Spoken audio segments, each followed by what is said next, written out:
That term is used by Paul scholars a lot as an umbrella term for his use of prepositions.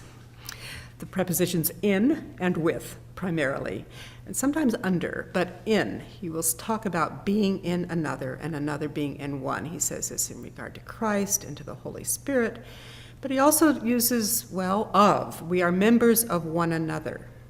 And he talks about being with Christ or the Spirit working with us and being with one another. And he seems to have something that exceeds a notion of a way of being and acting in which we are not sole actors.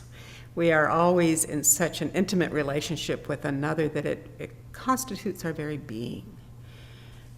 Neuroscientists now studying mirror neurons and other neurological activity talk about self-other identity, in which from the very beginning of our lives, our identity is formed in relationship with others in such a way that we never stand alone. And that opens up a way to understand Paul as well, I think.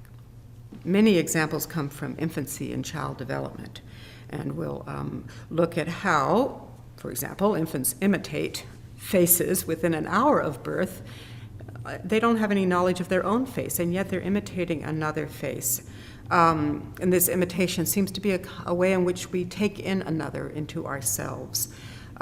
In many commonplace experiences, people notice this. My students start noticing it once I point it out to them. They'll notice how when their professor picks up a cup of coffee, they themselves feel an impulse to pick up a cup of coffee. And they will notice how they begin to embody the affectations of their favorite professor and repeat them and act them out unconsciously, and then they catch themselves.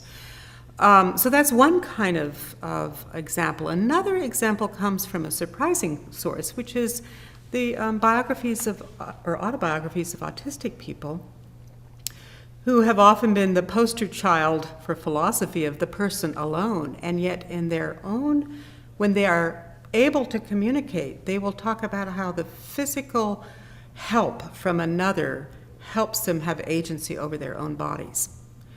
One person, Tito Mukhopadhyay, says that his mother helped him be able to talk by patting him on the back, so he breathed out and was able to feel his vocal cords and use them.